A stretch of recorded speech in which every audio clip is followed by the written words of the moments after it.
Good evening, everybody. Thank you for coming to tonight's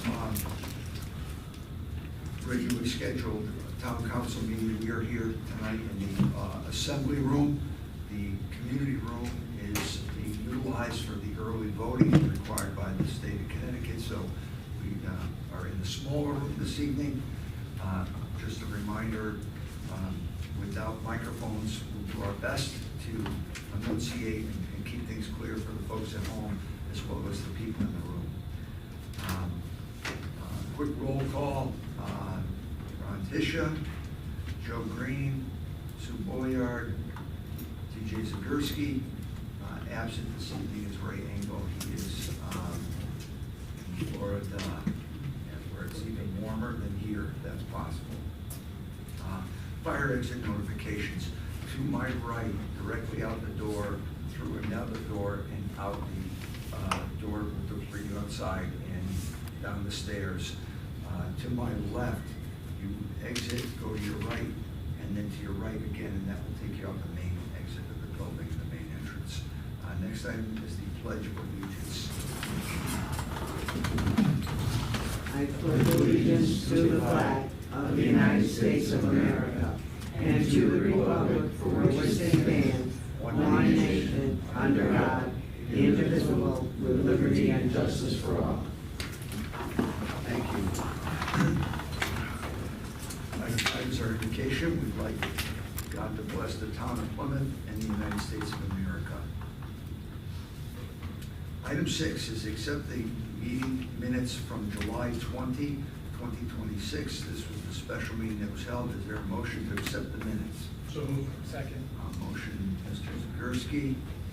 Second, Mr. Green. Any discussion on the minutes from July 20? Hearing none, all those in favor say aye. Aye. Is anyone opposed? Are there any abstentions? Motion carries. Thank you very much. Item 7 is public comment on agenda items. If anybody would like to address anything that's on the agenda prior to the conversation, I'll recognize you now. Give it a minute.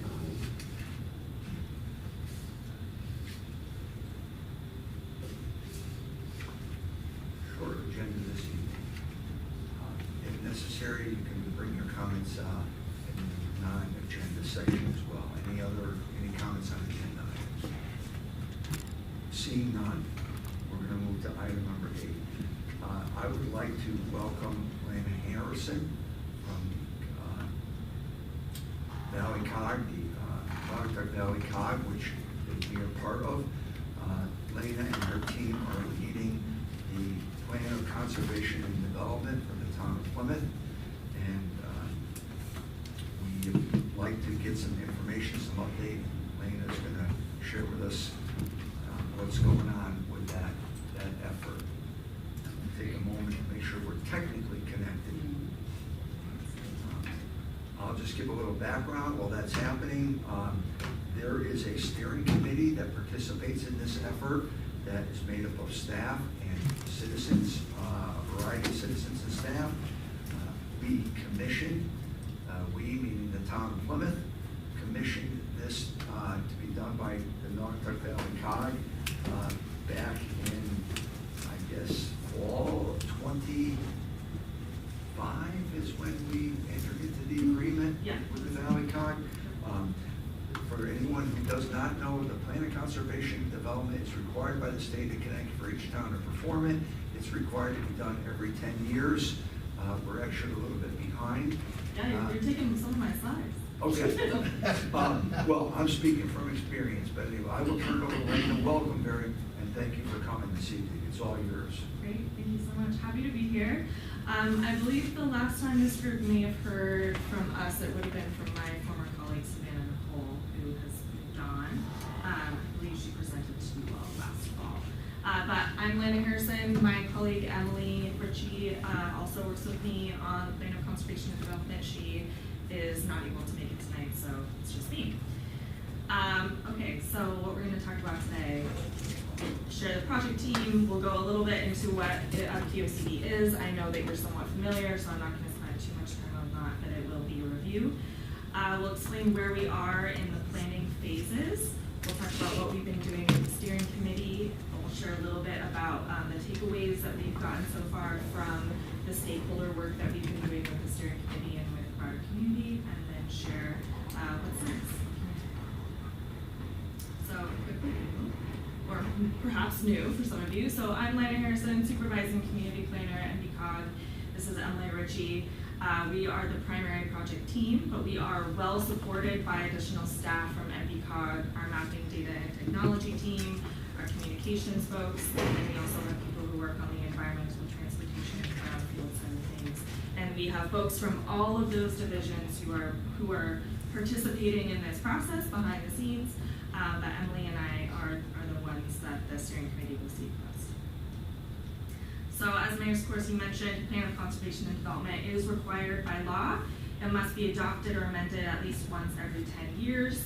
It is housed underneath the Planning and Zoning Commission of Plymouth. Plymouth's PUCD update was due in 2025, so we are behind, but that's not uncommon.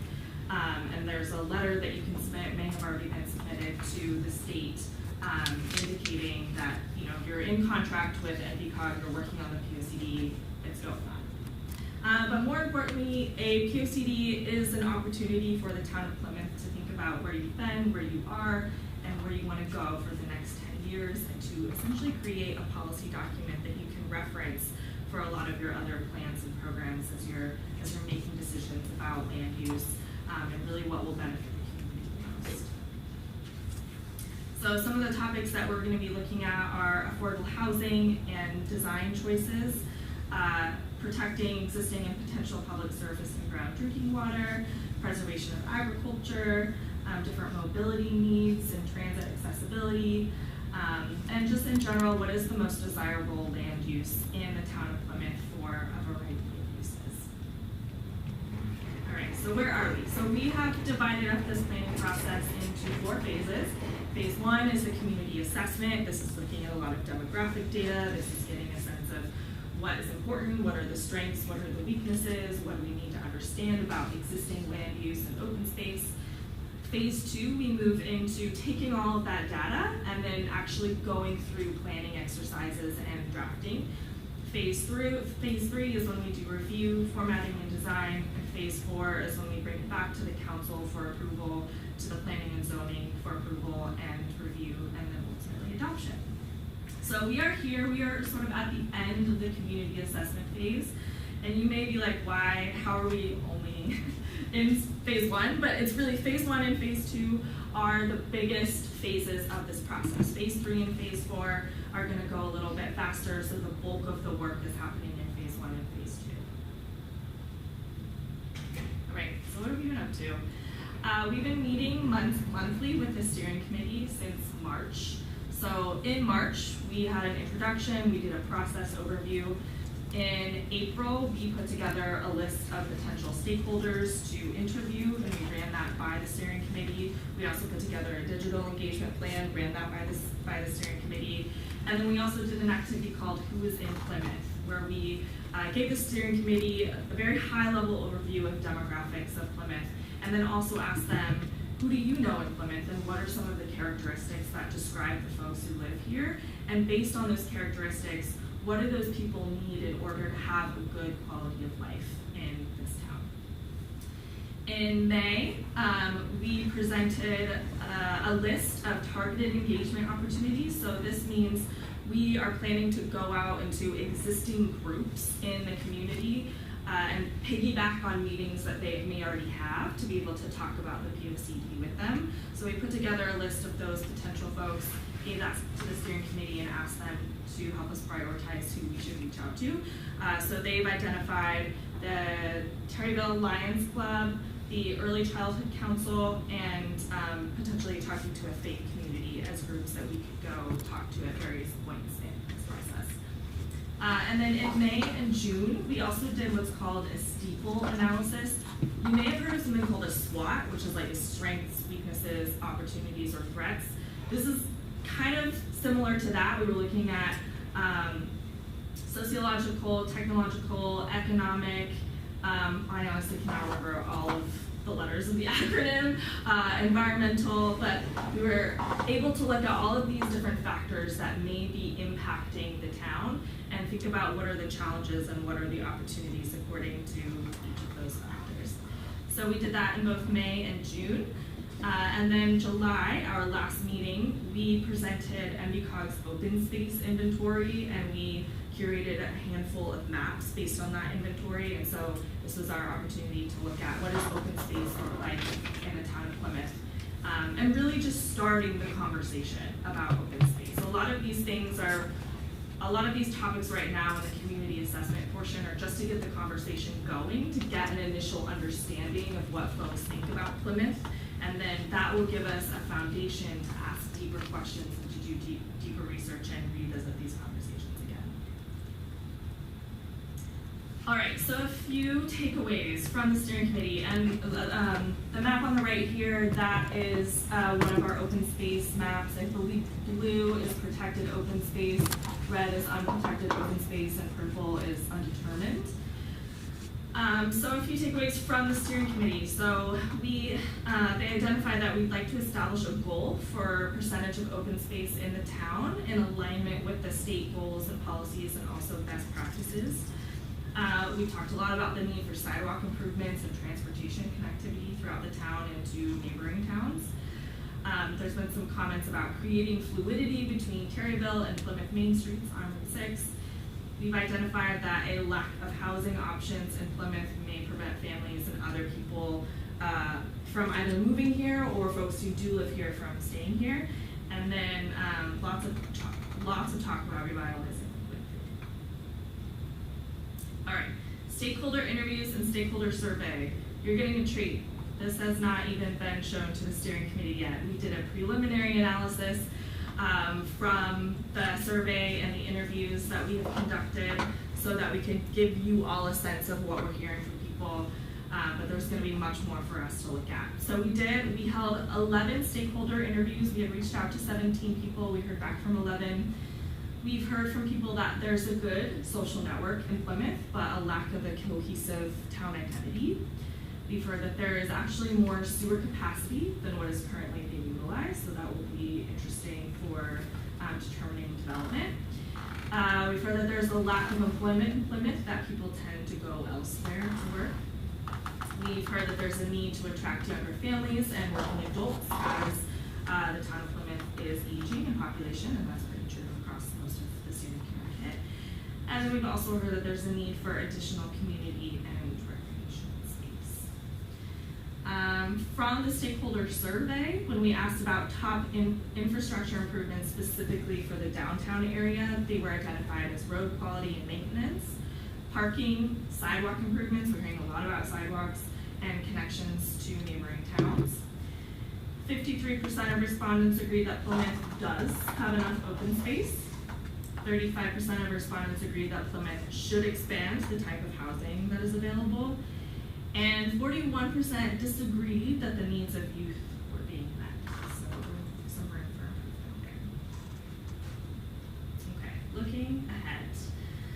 So ultimately, what we're working towards, other than the final plan, is a framework that we separate out into what's called action principles. So typically in the past, plans of conservation and development tended to look at planning topics really discretely. So you would have the transportation section, you would have the environment section, you would have the housing section. But planning in general is moving towards having a much more holistic and integrated way of thinking about all of these topics because they impact and influence each other. So instead, we'll identify maybe 3 to 4 what we're calling action principles, and underneath those we'll identify the recommendations and the strategies that we want to employ moving forward.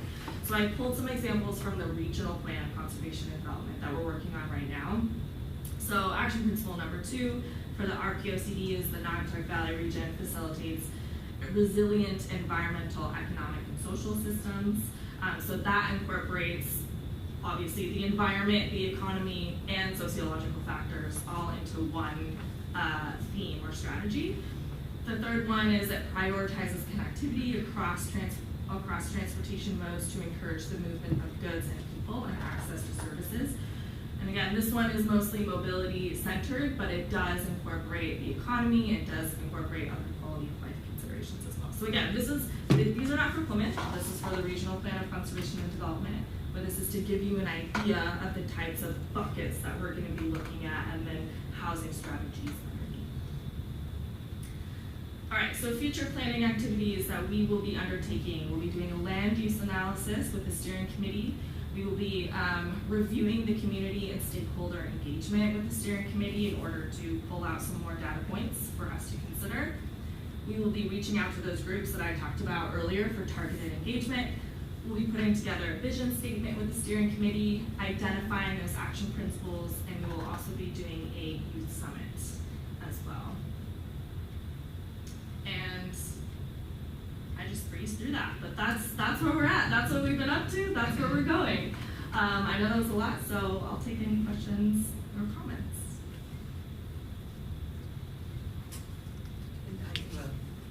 Go ahead, I guess it's a please. question or a comment, I'm not sure which. You were talking about what the open space and what they're looking at as usable open space. Mhm. And there's a committee in town that was their goal for the month, to collect all that information to find out what buildings were available, and I think it was like over 10 acres of land, clumps, I guess you could call them, were being looked at to see what we have in the town. So it's like you're kind of doing what they're doing. Can we get copies of that to give to them as to what's open? Yeah, we can definitely. And we also, that open space inventory is on NBCOG's website. So you can also go around and play around with the different layers on there. But yes, I can definitely follow up with those maps that we put together, and I would also love to hear more from that group about what they're finding as well. That would be very beneficial. Brand new, so they'll, Okay, That's great. step one. That's the facility and planning committee. Okay, I was wondering if this is Repurpose what that I that would mentioned be to you. about. Yeah. And what timeline are they on? It's kind of open, they just started, they've only had a couple of meetings. Gotcha, okay. And so they're focused on inventory. I'm actually going to talk about that a little bit tonight, but just getting started, like several of the activities that, that we have in place.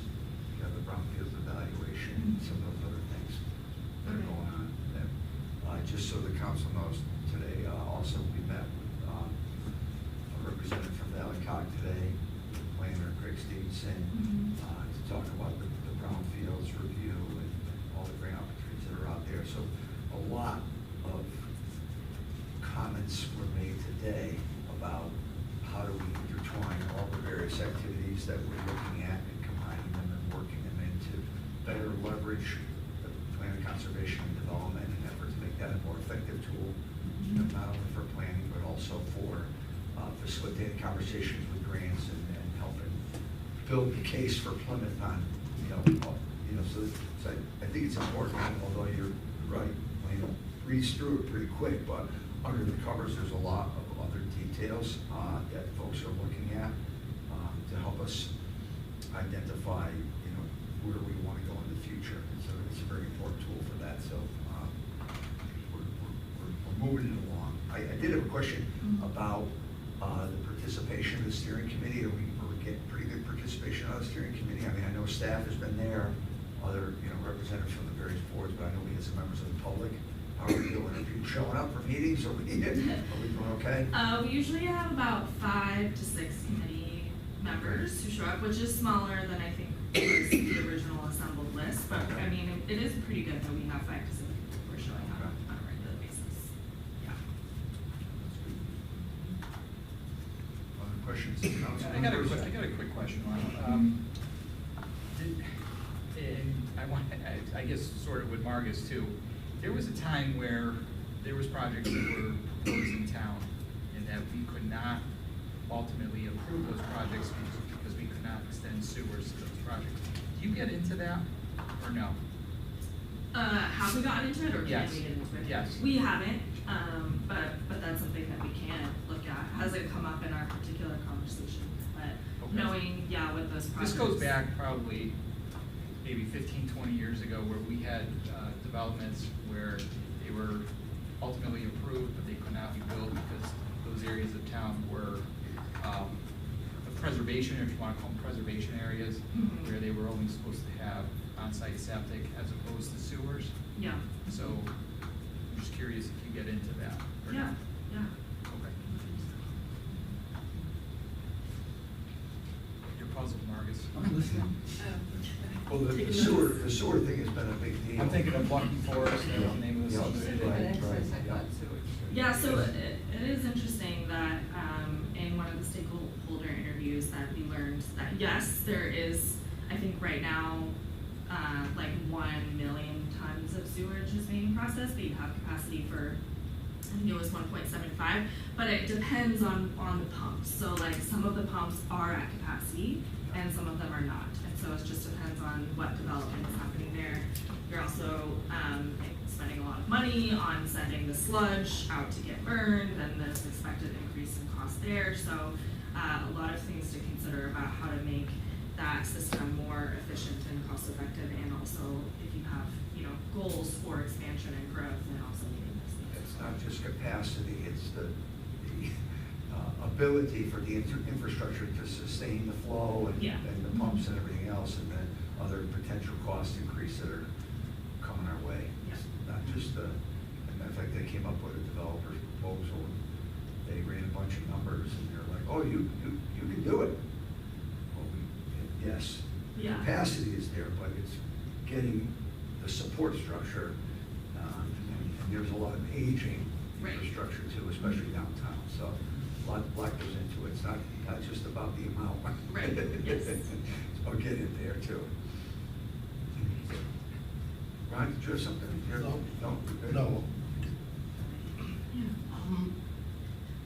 Has your organization considered getting together with Plymouth to go and discuss with the setting council the project in our town where the solar panel was approved? And it's a field, it's an apple orchard. Would your organization consider going into discussion with city council as a group? I guess the siting council, Siting yeah. council. I think that might be a little bit beyond our purview if it has already been approved. Is it already under It's development? been approved, but you had it on your list, or, farmland. Yeah, I think it's more of, if there's other farmlands that you either want to consider for solar or that you want to specifically think about how to prevent solar from going there, that's something that we would look at, probably not at this point of projects that has already been approved by the siting council. So you have no powers? No. I mean, we could talk to them, but I don't know how much it would really influence or give us direction for the plan of conservation at the moment. They don't seem to have one. They are approving a lot of farmland for solar projects. Yeah. And I would think that as your group, you would be concerned about that statewide as well as our town. Yeah, so what we would look at is helping identify, working with the steering committee and the stakeholders to identify what are the areas that we would like for that to happen, what are the areas that we would not like to have for that to happen, and what do we need to look at in terms of zoning. I mean, zoning is our primary mechanism for either facilitating or preventing. The setting council overrides our zoning regulations. Yeah. Once a project approved. Sure, yeah. So it's a little late. Right, for that one that's there. Even Valley Cog, we reached out to Valley Cog when we first got notification, Connie, of what was happening, and it's not something that's in their jurisdiction. The Valley Cog does not have experts in that type of stuff. I mean, it has expertise in long-term planning, and to Lena's point, identifying lands, or, now they could help us craft regulations, or, but the Valley Cog is not a lobbying group either. Going forward, we're gonna try to engage something like the CCM, right, Connecticut Conference of Municipalities, and those other lobbying agencies, COST, right, the Council of Small Towns, those types of organizations is what we need to help work with all the communities to try to legislate corrections to the siting council.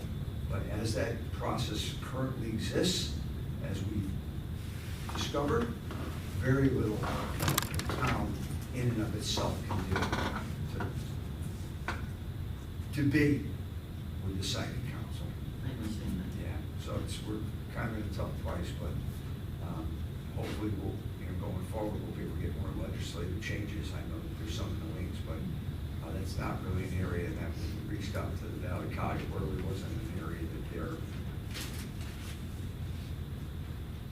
fit to, deal with. They don't have legal counsel to work with towns in that regard and stuff like that, or the planning agency. Any other questions from the public? Town council members? Yeah, one. Are you guys gonna sit down with the sewer commission, because you were talking about the sewer capacity, and actually find out what the capacities are, not just go off the survey? Because they're Yeah. getting ready to propose like a $60 million upgrade, because Yeah. there isn't enough capacity, you have to do different things. So that information about the sewer that I had, I sat down with, his name escapes me at the moment, but from the, Jason. yeah, Jason. from the WPCA. Yeah, we didn't talk to the commission, but we did talk to him directly.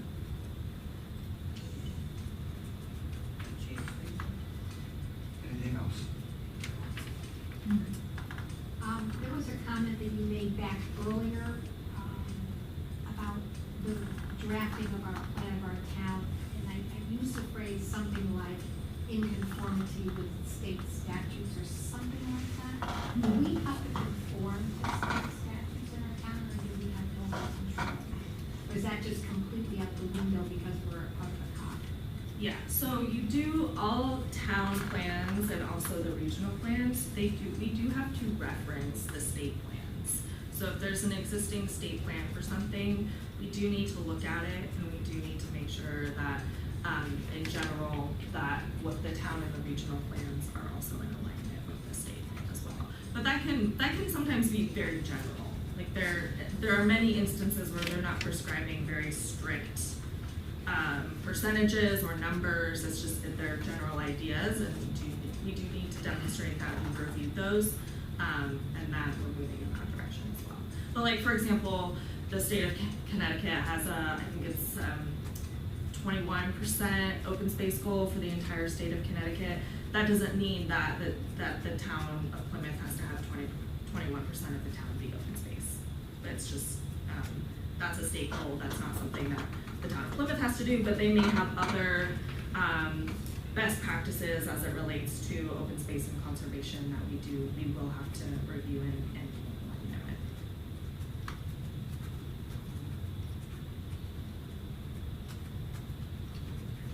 Other questions? I have one more. Please. Thank you. I should have identified myself. We're good. Bristol is targeted as a 15-minute city, correct? I think that sounds right, but I don't know. Is that what's the plan for Plymouth? Because clearly. No, that's not that's not something that we've identified as specifically a plan for Plymouth. Okay. Yeah. Thank you. I mean, in general, it is best practice that we can locate services and basic amenities as close to residents as possible. There's a number of benefits that come from that, but the 15-minute city, no, that's not any sort of legal requirement or particular framework that we're operating under. Thank you. Anything else? Any other questions? I appreciate everybody's participation. Yeah. Hopefully, Thank you. this is gonna be a good guidebook for us, and I'm impressed with the leadership and the support that we're getting from all the members of Valley Cog. Like you said, you're the face of this. Yeah, But there's a whole there's team. certainly a whole lot of work that's going on behind it. Yeah. And also that I want to recognize all the folks that, that have been participating. It's very helpful to get the different aspects of it. One more thing. Yes. Yeah. I attended an economic development commission, and Craig Stevenson was talking, Yeah. and he said that there's a grant money out there for something like upgrading our WPCA. Do you know anything about that you can enlighten us about? No, I don't. Yeah, I'm sure he's correct. I just don't know what the particular grant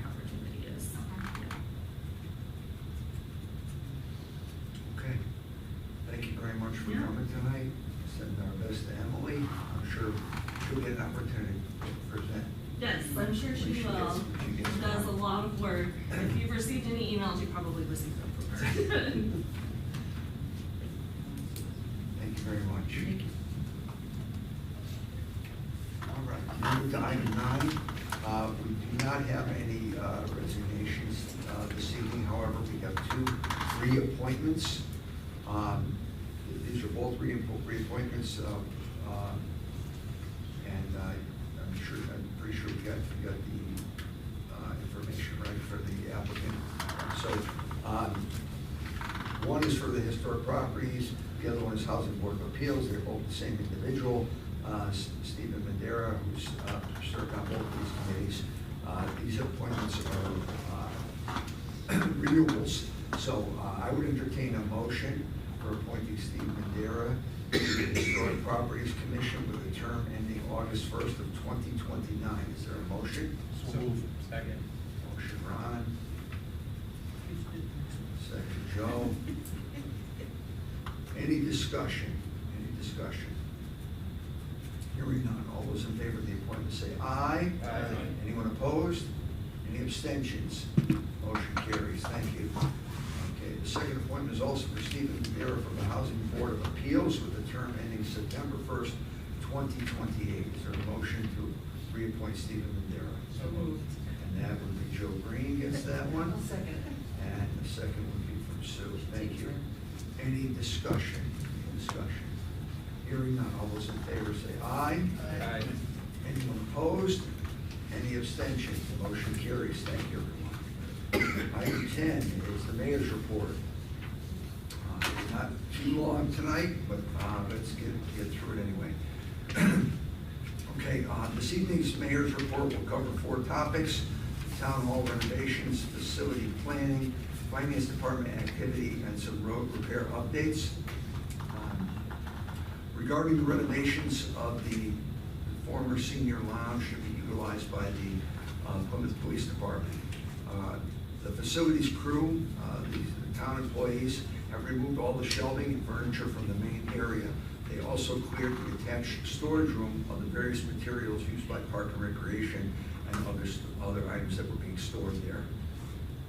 The funding for the renovation was encumbered from the 2026 budget, specifically from facilities maintenance, police equipment, and supplies lines, as well as the 2027 building facilities budget. The Public Works Director and his team are doing the bulk of this work. We are utilizing one of the town's current vendors to deep clean and paint the new space. We are also using this opportunity to declutter, clean, and paint the patrol officers' area as part of this overall effort. This project has enabled us to do some much-needed storage reorganization, cleaning, and renovation of many existing workspaces and offices throughout the police department. While this is underway, we'll also be performing the security camera upgrades that were planned and budgeted for in the information technology budget. I'm working with the Public Works Director and the Superintendent of Schools to find space to replace the senior lounge. I recognize that this change is causing some inconvenience for our Park and Recreation and the organizations who utilized this space previously. The Police Department and I want to thank and extend our sincere gratitude to our citizens and Park and Recreation Director for their cooperation and understanding. The existing work conditions for our police officers and support personnel were simply unsustainable, and it needed to be addressed. Our new Facility and Planning Committee has met twice and will be conducting an inventory assessment of the condition and utilization for all town buildings, including our schools. The Mayor's Office is committed to support this effort in any way possible. In order to form a comprehensive plan and strategy for the use of existing facilities and/or the construction of new facilities, particularly for the needs of the police department, this is an important first step. I'd like to inform the council and the public that we are in the final phase of completing the 2025 audit. Unfortunately, we are a couple of months behind from our original plan completion date. I've met with our finance department staff, and the audit firm to discuss the status of the audit and what steps will be needed to complete 2025 audit, and also complete the 2026 audit by the end of this year. These steps may include bringing additional consulting assistants and having members from the audit firm on site beginning late August or September. All necessary filings for extensions have been made to the State Office of Policy and Management. Along with working the day-to-day tasks and the audit, and working on the audit, the finance team participated in a week-long training with the Board of Education office staff on our financial recording system and software. We believe we are underutilizing the current system and are hoping to increase our operational efficiency by doing this. We also plan to use the current system for payroll processing, and then that would enable us to stop using ADP, which will reduce expenses. Finally, I'd like to provide some updates on the road maintenance program and the work included in the bonding package. There have been several inquiries regarding the road work underway. The plan is to provide maintenance to roads before they become worse by using chip sealing techniques, while also performing major road repair and or replacement as the budgets allow. With respect to bond work, the Farms area up in the northern part of the section of town and the North Street repairs are well underway, and planning for the Todd Street Bridge replacement is on schedule. I actually was just informed today that the last piece of that is being completed, and then we will be able to get the approvals, all the approvals for the Todd Street Bridge will be completed.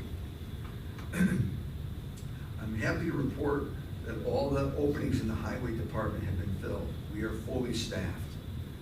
This is the first time I believe it's been fully staffed in well over 5 years. So kudos to the highway superintendent and our public works director for getting us back to full staff. The Route 6 project continues to move forward, and we expect to get a schedule update this week. There's actually a meeting held with DOT, their monthly update meeting, which the public works director will attend, and then hopefully we get an update on the schedule for Route 6. We'll be able to get that published. Right now, we do not have the full comprehensive schedule on the work that's planned. However, as soon as we have the schedule for the major replacement of the roadway between Prospect Street and Park Street, we will get that information to the public. Just a reminder, that entire section of Route 6 is going to be removed all the way up down to the base, and that does include the removal of the trolley tracks that are underneath there and have been there for some time. So it's a full restoration of that section of Route 6.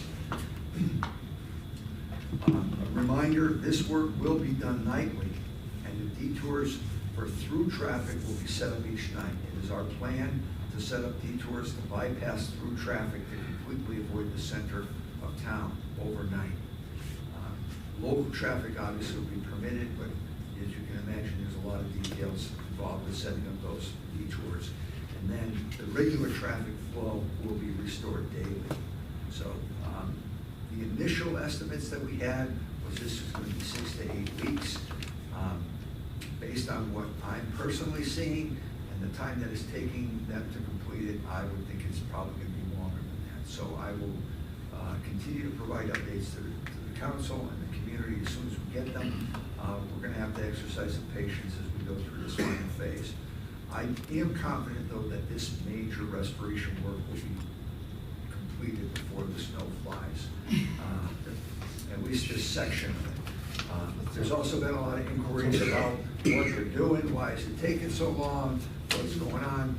I just remind everybody that it's really almost $2.4 million of additional in-kind work that the state is doing as kind of a thank you, or a maybe thanks for putting up with us on this. But that work does include all of the sidewalk restoration and the curbing that you see going in, which is very extensive, all the way up from the library, all the way down to Park Street, and including that main section around South Main Street. All those sidewalks are going to have the same pattern and the same layout as what we have currently on Main Street. And I believe that also includes lighting, although I haven't seen the final plans. So there's still a lot going on, and again, if we comprehensive dates, I will share that with the council and the public. As always, with respect to any of these projects, please contact the mayor's office with any questions you might have. Any questions on the mayor's report? Well, I do have a question. Sure. What about the South Main Street culvert? South Main Woolkit Road, Breakstone Road. Oh, the bridge down at, Yes. the bridge down there, okay, that is part of the bonding package. Initial preliminary work was conducted and review work by WMC. That will probably, that planning, I'm hoping, will be done before the snow flies also, but that actual construction won't be until next year. We're also, as a reminder, we're gonna have to go out next spring, for the second half of that, 6 million. But we're in really good shape with the 3 million, what we've got, been working on so far. Other questions? Thank you very much. I'll move to item 11, which is town council liaison reports. Would you like to start? Sure. TJ? We've had a couple, over the past 2 months, we've had a couple of public works meetings. Road construction is at full tilt, and they're working on multiple projects all at the same time, utilizing the crew and local contractors. Paving, hopefully, within the next week to 2 weeks. They're going after North Street and South Eagle first, and then they're gonna move their way into the farms after that. Chip sealing stuff should be getting swept up here within the next week, and final preparations on that will be done. Water pollution control was canceled this month, along with zoning board of appeals. Park and Recs has the summer camp still going on, and they're starting to plan out the October lanterns on the green. So should be a date coming up here very quickly on that, and they're planning another fun fill for that. That is it. Thank you, TJ. Sue? Let's see, the Human Services Commission, I was not able to make it, and when they were pretty quick. By the time I got back, they were in executive session, so I looked at the minutes, there wasn't anything new that really needed to be reported on. The Fire Commission, as always, they're doing a great job, and they're still looking for applications for firefighters throughout the town. There is a protocol to decide who is a good fit with the fire service. I'm sure TJ can explain that. And if you're chosen, you have to go through firefighter one school, but if you want, just contact somebody, or if you know somebody, it's a really great way to serve your town. The Police Commission, I'm sure everybody knows that the, Nash on the bill, that place is causing a lot of trouble with parking and angry people and all kinds of fun stuff up there. They did come up with a plan. I don't know how well it has worked the last few days, but I do know that, you know, we have to be careful going through there because we don't want anybody to get hurt. You know, a lot of people walking up and down the street and all kinds of stuff. And as far as the police working on the main street, you know, please be careful. You know, they say slow down for work zones, and they mean it. We don't want anybody to not make it home at night. Being married to a firefighter, I liked it when he came home at night, and, you know, everybody was being careful. And the new committee, you've already talked about the Municipal Facilities Planning Committee, and they have had their second meeting, and they're getting land, we discussed before, getting information on the land, what's available, and what we can do. So anybody who has any ideas, comments, please, you know, don't hesitate to tell me or show up in a meeting. They always like having people. That's it. Thank you, Sue. Joe, anything? I went to the EDC meeting briefly, they had a work commitment, but they were getting a presentation from SLR about the downtown transformational plan. Wasn't really much said, but they did get a presentation from them that night. And then code enforcement's actually meeting Thursday morning at 10:30. Thank you, Joe. Ron, anything? I really don't have much. I was away on vacation and work details, so I missed my planning and zoning meeting. I heard there was a lot of talk about roosters or something. I wish I had come. I didn't hear about it until tonight. We I would have loved to And, have come. We've got roosters and peacocks. Yeah, There you go. Board of Ed was off and library was off. Yeah. Dog days of summer. So, you get to go on vacation here and there. Thank you, Ron. Okay, item 12, public comment on agenda or non-agenda items. Please, if you'd like to step up, you can. If not, we're in a small room tonight. Just the usual, identify yourself. I got a nice strong voice. There we go. Thank you. It is imperative that the mayor and the town council reconsider the reduction of hours of our town planner. I know I spoke of this a few weeks ago. I'd like to expand on my comments. It may not be known to you the many duties that the town planner has. He attends economic development, planning and zoning meetings, inlands and wetlands meeting, code enforcement meetings, along with running a full-time office alone. He's responsible for posting legal notices in the newspaper and at the town clerk's office.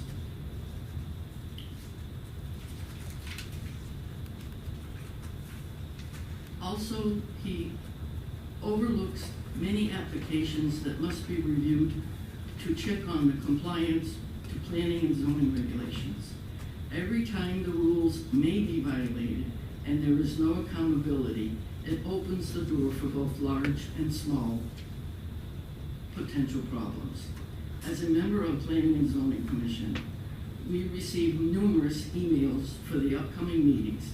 It's often noted that they are sent over after evening hours and many times from weekends here. I totally understand the fiscal responsibility this town has and the many other towns face. We cannot let our guard down at any time. Thank you for your attention to this matter. Thank you. Public comment.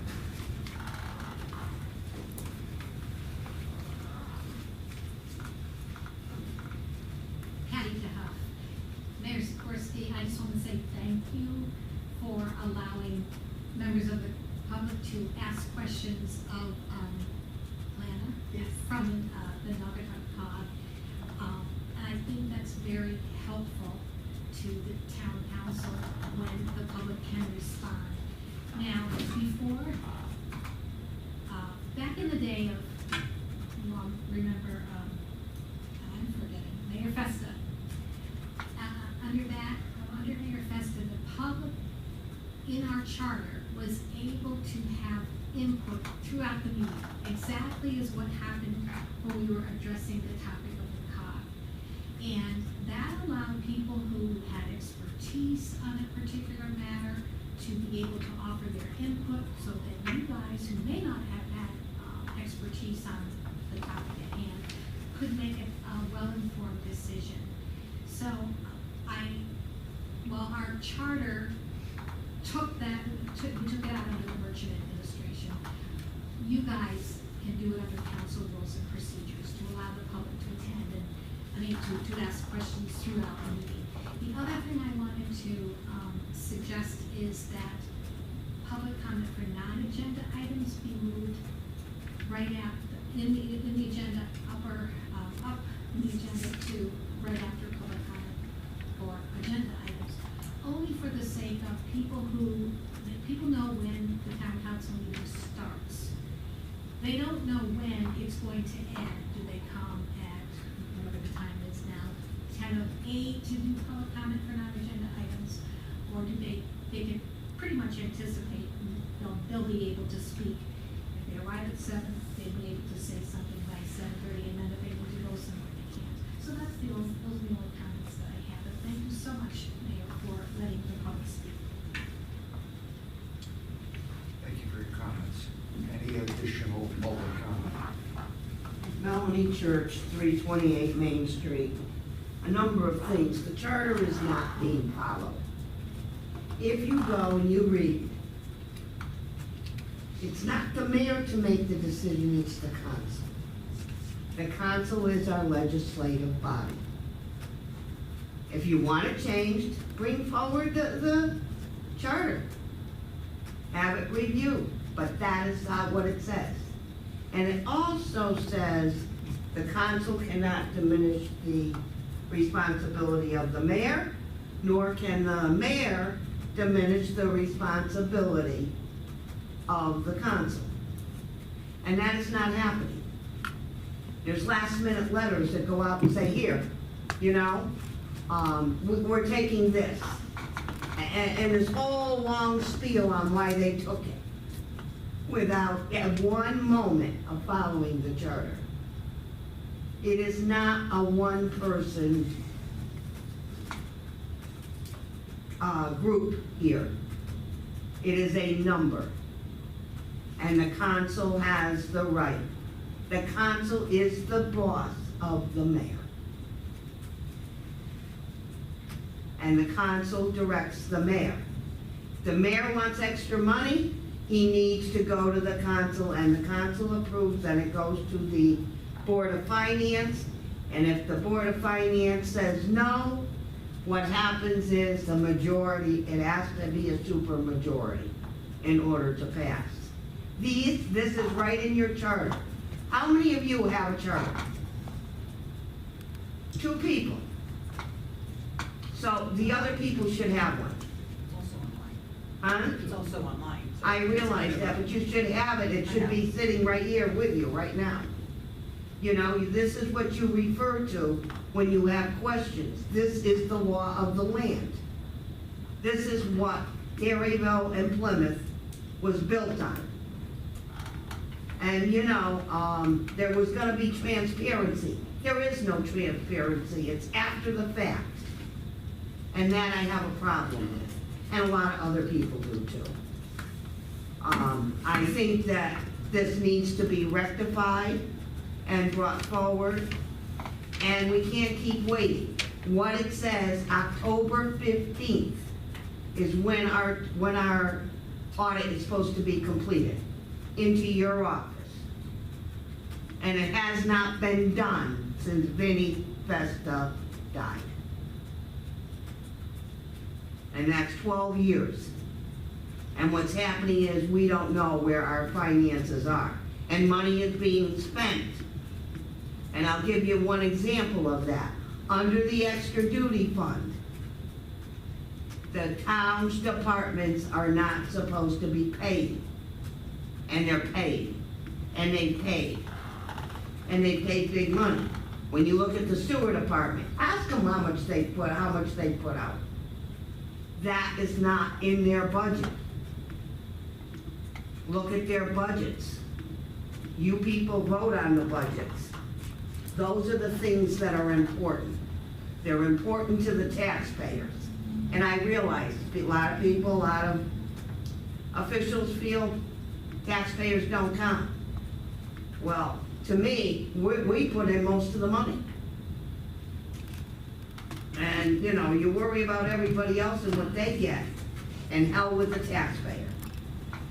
And the taxpayer has been ignored over these years. And a lot of people are in agreement. They talk about roads. This didn't happen in 1 year or 2 years. This happened in 12 years. And now we gotta make it up, and everybody's upset because they want their road done. And I think that's an important issue. I think there should be a meeting and go through the complete charter, and for the public to have the knowledge, and also for the officials and the electors. Thank you. Thank you for your comments. Any other comments from the public? Any other comments? Seeing none, we'll move to item 13, which is town council comment. We'll go the other way around. Ron, anything? Joe? Yeah, I just want to comment that I've had quite a few conversations with our public works director, and I have to say he's doing a wonderful job addressing concerns that my concerns, the public concerns, and they are, some of the concerns are safety issues. So I am quite pleased with the job that he's doing. I will pass that along. Thank you very much.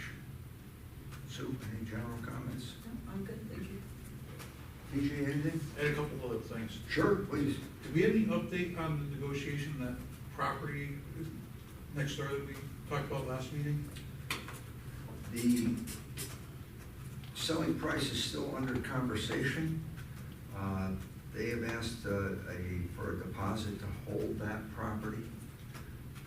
And I'm working with the finance department to determine whether or not we can do that. It's kind of an interesting situation. We used to have like a revolving fund for property investment. Apparently that practice is no longer participated in. So we're trying to kind of get more information on what we can do. I did meet with the real estate commission. When we were talking about the various properties that we have that could be sold, there was conversation about whether or not we could use some of those revenues to repurchase, or we have other properties that we're considering, or that the real estate commission is considering. I was informed by the Board of Ed, for example, that they, and we toured that house that's up on the high school property. And we think we can maybe utilize that for something, but we can't, so that might be something that we can split off, but we're gonna probably have to come before this board and develop an ordinance that gives us a little bit more flexibility from property type of thing, because right now, it's inconsistent at best, which kind of ties your hands a little bit, but to the point made earlier, the selling price will certainly be over the threshold of $50,000, that we know for sure. So if we can come to an agreement, then we have to come before Board of Finance first, council second, town meeting third, because it exceeds the 50,000, so that's where we're at with that. I know we're off target a little bit, but that's what's going on. Second, can you send us like a price, or like a price layout of what's going on with the renovations downstairs? Sure. Just so we have an idea of what we're spending what on and what's being done, and Sure. so you guys have a ballpark. Yep, absolutely. And then the third thing. I did ask the Public Works Director to prepare that, so you should have that. Joe said Joe's doing really great with everything, so he's a lot going on. We've been so- throwing a lot at him, Yeah. and I don't think he got to that spreadsheet. So, I'm sure he'll get it, but if you get us one of those, that'd be great. Sure. And then, just the other thing is, I notice that every time I go down through downtown, when you have the meeting with the state of Connecticut, can you see if they could put like some sort of pressure on the contractor to try to like pick one project and stay with it instead of jumping from one spot to the other spot to the other? Because I think a lot of frustration with the townspeople is you see everything ripped apart and nothing ever accomplished. And I think if you That's what it finish seems one thing at a time, like if you finish Aggie Avenue and South Main Street, it'd be like a whole new thing, but they're on South Main Street one day, Aggie another day, Park Street another day, and it's very limited. And I think when they pulled everything out of there to go do another job somewhere, that kind of really screwed things up. I will pass that to Joe, because he'll be at the meeting tomorrow, the monthly meeting. There's probably not much we can do, but just a recommendation, hey, can we do something to kind of keep them on task and moving forward? Because I think that's gonna be like the biggest holdup, and winter's fastly approaching. Hard to believe that that's correct. With the weather now, you never know, it could snow next week, so. Certainly could rain 3 inches in 1 hour. Exactly. We know that can happen. So, I'll be happy to relay that. that's all I have. Sure, no, that's fine, thank you very much. Thank you. 5-year-olds coming out. Okay, all right, again, I want to thank everybody for coming tonight. Next item is adjournment. Is there a motion to adjourn? Motion, Mr. Green. Second. Thank you very much. Discussion? All those in favor of adjournment, say aye. Aye. Anyone opposed? Motion carries. Thank you. Thank you, everybody. Thank you, IT, for supporting the meeting tonight. Have a good rest of your summer. Stay cool, stay dry.